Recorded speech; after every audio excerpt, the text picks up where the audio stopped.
look, there's absolutely no denying the fact that the BLS data, which produces GDP statistics, are revealing a U.S. economy that's expanding at a 3% annual rate. And I think it's that growing impatient by those who were in the recession camp that threw in the towel that these GDP numbers, they just stay at 3%, never seem to deviate from that. I can only say that in my 40 years in the business, I don't recall seeing such massive divergences amongst all the economic indicators. So, for example, the Fed has been stating that they are focusing attention on survey data. And when we run this model that's premised on all the various surveys, the ISMs and consumer confidence polls, and we formulate it into a model, it's spitting out growth in the economy of closer to 1.5%. Would you say, okay, that's still not negative, which is true, but it's what I would characterize as a growth recession as opposed to an outright contraction in economic activity.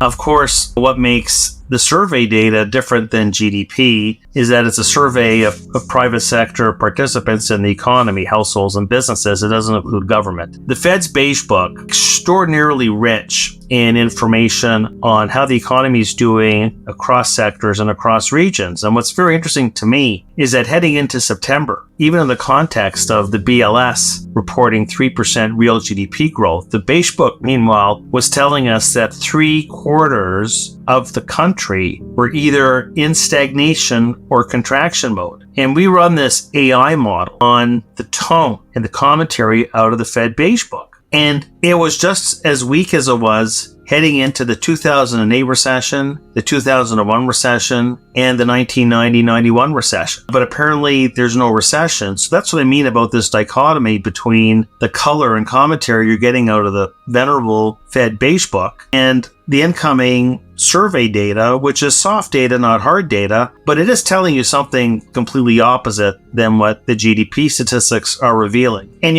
people are talking about the fact that, for example, that the Citigroup Economic Surprise Index has been improving recently. And that's not really a sign of economic strength as much as how is the economy performing against expectations. And maybe the expectations of late have just been far too downbeat. But I'm looking at, the trend, not the monthly noise, but say the year-over-year trend in the wide gamut of high-frequency data that we get every month. And look at the year-over-year trend, for example, in auto sales and retail sales volumes and home sales and industrial production and real inflation-adjusted core CapEx orders and shipments. And they're all running flat to negative on a year-over-year basis, but somehow we have real GDP at 3%. And of course, that's what everybody bows down to, is the holy grail of GDP. But what does GDP contain that surveys don't contain? And what the Beige Book doesn't contain? The Beige Book is a survey of households and businesses across the U.S. economy. It doesn't include government. Mm-hmm. And so I think that what has kept the ball rolling and what is contained in GDP is the influence of government. And I have to admit, I will throw my hands up in the air and I will say, this is what I got wrong. I did not assume, and of course in this business of forecasting, your conclusions hinge on your assumptions. My assumption was that there was going to be maybe some semblance of sanity returning to Washington, but no. That for the second year in a row, the deficit to GDP ratio is exceeding 6%. You go back to 1960, and the federal government typically fought recessions by taking the deficit GDP ratio to 3%, rarely above 4%. And here we are in each of the past 2 years, well past the COVID disaster, well past the reopening trade, well past all the Fed and stimulus checks. 2 years in a row of deficit to GDP of over 6%. That's a $1.8 trillion deficit. So people talk about concept of American exceptionalism, which, to be honest, I buy into in terms of where the biggest technology inflection points, or even in healthcare, has happened in the United States. I would still say the best companies in the United States are situated in the S&P 500, not necessarily the best stocks, but the best companies. But then people look at 3% GDP growth and contrast that with the rest of the world saying, well, look what's happening in the US. But the rest of the OECD is running a deficit GDP ratio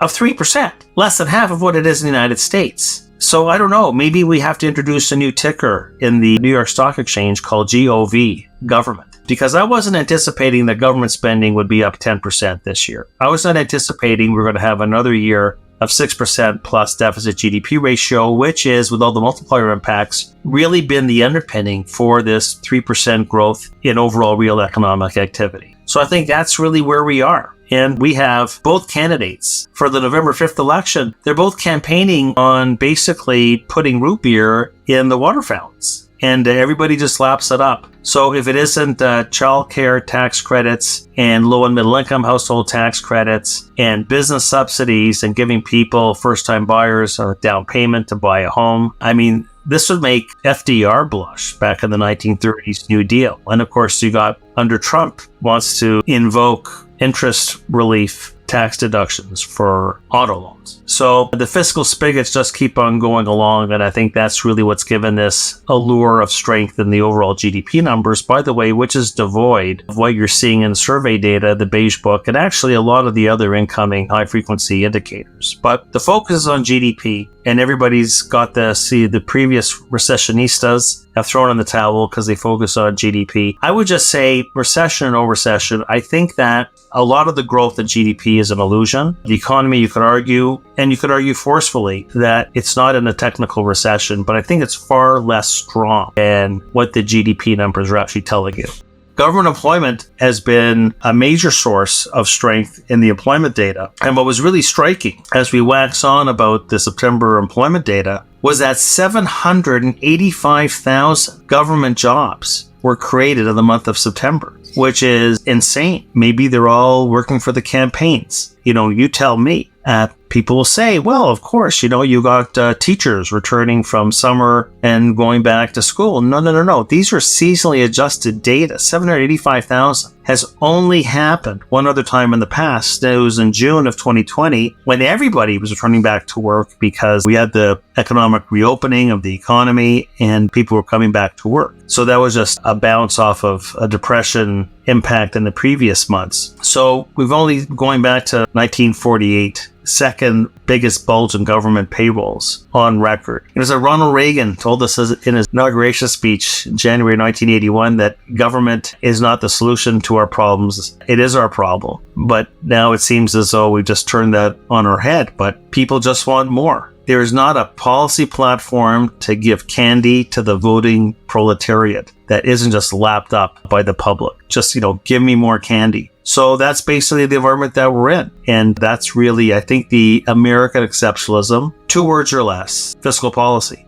Over time, you reach a point where, when you're talking about the debt to GDP ratio heading towards 130%, you end up getting contractionary effects on the economy from the government largesse. In real time, though, because of course we're just focused on the here and now, it gives you a sugar high, and then the sugar high fades. And the one thing we know about government spending is that it's inherently unproductive and it crowds out private investment. And that's the one thing I'm scratching my head on, is that despite all the AI hype, there's been no capital spending cycle in the U.S. economy. It boggles the mind. The housing market is in varying levels of disarray. We know what's happening with commercial real estate. Where are exports going to go with Germany heading back into recession and dragging the rest of Europe along with it? I mean, the EU is a bigger economic unit in aggregate than the United States is. And then, of course, if China wasn't in a deep economic morass and a structural slowdown, that, Beijing wouldn't have been unveiling these flurry of measures in the past couple of weeks. But again, those are measures more addressing liquidity than really the fundamental factors that are undermining its growth potential. So the world economy is cooling off. You're not going to get an export reaction positively in the U.S. economy, and exports might be a tiny share of the U.S. economy. It's a large closed economy, but very powerful multiplier impacts on the manufacturing sector coming out of exports. I'm just tallying it all up. Of course, the consumer has hung in, and the consumer has continued to feed off, those stimulus checks, which are now in the rearview mirror, and the savings rate is still coming down. People are still accessing other forms of credit, whether it's in the shadow lending market like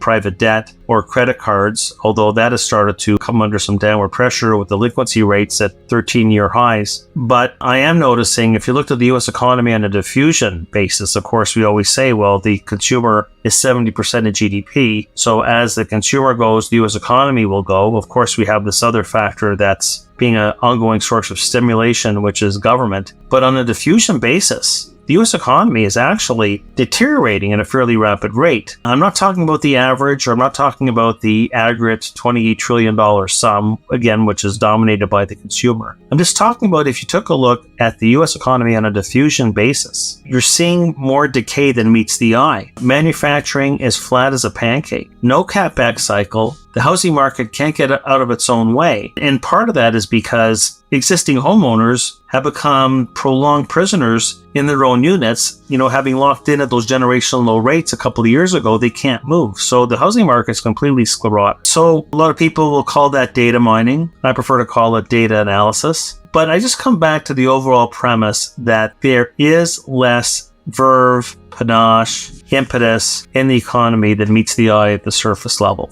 Most people would not agree because they're focused exclusively with tunnel vision on real GDP. As I said before, there's a lot of non-corroborating evidence that the economy is growing at half that pace. And yes, I would say that in the old days, when I started on the business in the mid-80s, and we talked about 1.5% growth, not in GDP, but looking at the totality of the data. 1.5%, we called that a growth recession. And in fact, when we got to 1.5% in the past, I would get peppered with questions as to, so when's the real recession going to start? But of course, nobody's asking those questions. Every asset class is basically priced 0% for a recession. And I don't believe in 0, and I don't believe in 100, but we have to play the probabilities. But I would say that you can build the argument that the government will just continue to save the day. But remember that November the 5th is going to be very important because these two candidates are running on a lot of fiscal goodies. I mean, this is going to be like Halloween on steroids. But the treats will turn to a trick if there's not one-party power, because all this stimulus is not going to make its way through the system if we have split government, which I think should be a base case scenario. If it isn't, then the fiscal spigots will just be wide open, and will stay wide open until there's some sort of financial accident, most likely in the bond market or the currency. There is no country in the world running a profligate fiscal policy like the United States is. You would think that the unemployment rate was at 8%. Looking at the fiscal largesse, not 4%. It really boggles the mind. But if we get split government, a lot of the fiscal measures are not going to go through, and then a lot of the Trump tax cuts, not the corporate income tax rate, but a lot of the other measures that he brought in 2017, they sunset by the end of next year. And that's going to represent fiscal drag on the economy. Fiscal drag that we're probably going to need to restore sanity and stability to the budgetary scene, but it will have an impact on those GDP numbers.